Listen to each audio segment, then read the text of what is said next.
National press day के मौके पर प्रेस क्लब ऑफ इंडिया ने आज एक मुज़ाकरा का एहतमाम किया, जिसमें कई मुक़र्रिरीन ने इस बात पर जोर दिया कि प्रेस के फ्रीडम को बचाने के लिए सब महाज पर काम करने की जरूरत है। खासतौर से जिस तरह की जो सूरत गुज़श्ता 10 साल में पैदा हुई है, इस मुल्क में पैदा हुई है, मीडिया दो खानों में बट गया है। एक बिल्कुल जो है एक दरबारी मीडिया बन गया है और उनकी तादाद बड़ी ज़्यादा है, और वो जिस तरह से जो हुकूमत के हाँ में हाँ मिला रहा है, उसके नतीजे में जमहूरियत पे जो खतरात लाहक हो गए हैं। क्योंकि जाहिर बात है, मीडिया जो है मुहासबा का काम करता है, अकाउंटेबिलिटी का काम करता है।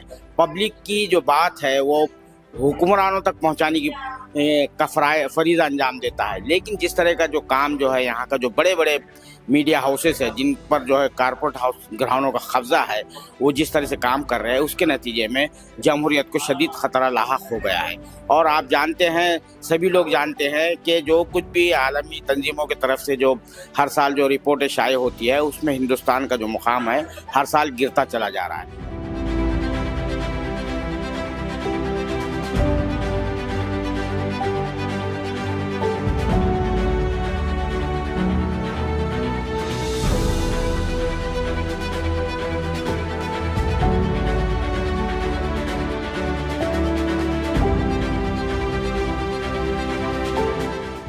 समस्या तो देखिए काफ़ी भारी है हमारे सामने, क्योंकि सरकार का जो रुख रहा है मीडिया फ्रीडम को लेकर वो काफ़ी स्पष्ट है। सारी गवर्नमेंट एजेंसीज को लेकर, लॉस को लेकर आए दिन एफआईआर होती है। तो हमारा काम ये बनता है कि हम सॉलिडारिटी में सारी मीडिया ऑर्गेनाइजेशंस और जितने भी जर्नलिस्ट हैं वो मिल के हर चुनौती का सामना करें, केसेस फाइल करें, रिप्रेजेंटेशन करें, अखबारों में अपने लिखें।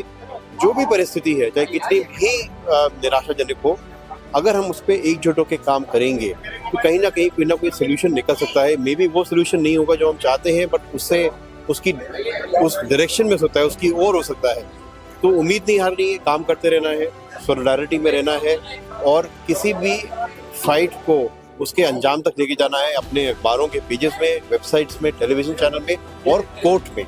सबसे इम्पोर्टेंट है कि हम हर एक चुनौती जो भी सरकार हमारे पर डाले उसका एक मुकाबला करें और अदालतों पे जाने से बिल्कुल ना हिल जाएं, चाहे जो भी आउटकम है। नहीं, ये आई थिंक कहना गलत है कि जितनी भी भारत की मीडिया में प्रॉब्लम्स है वो पिछले 10 साल की पैदाइश है।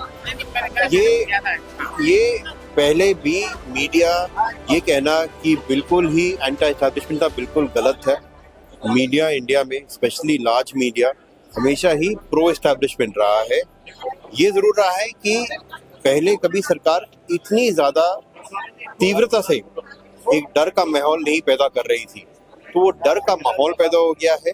कहीं ना कहीं एक आइडियोलॉजिकल अलाइनमेंट भी है, जहाँ पे जो ज्यादातर ओनर्स एडिटर्स है वो सरकार के एजेंडा को बिलीव भी करते हैं, तो वो भी एक चीज है जिसको हम नजरअंदाज नहीं कर सकते।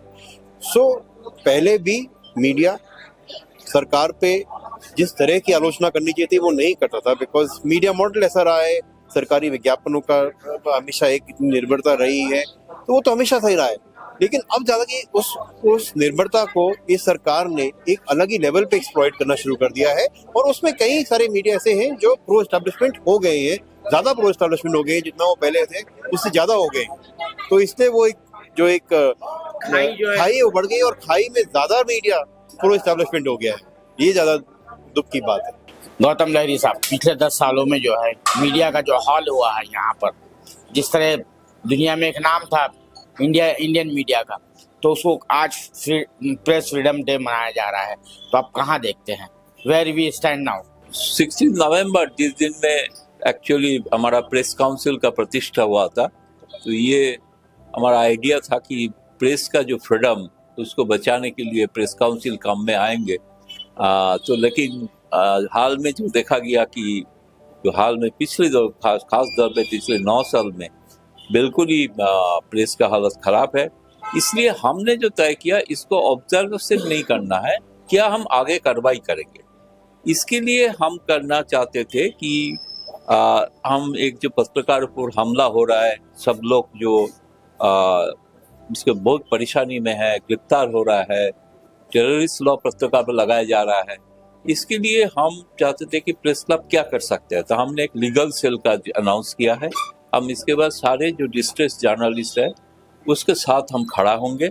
इस तरह एक कमेटी भी हम बनाया है, आगे इसके ऊपर सबसे बातचीत करके हम आगे बढ़ेंगे। देखिए, आज की स्थिति जो है बहुत खतरनाक है और खास जर्नलिस्ट पर हमला हो रहा है सब जगह। सुप्रीम कोर्ट ने कहा कि सेडिशन केसेस मत करना और जर्नलिस्ट पर मेरे ख्याल से करीब 25-30 जर्नलिस्ट पर सेडिशन का केस हो गया। सेडिशन का केस मतलब क्या है?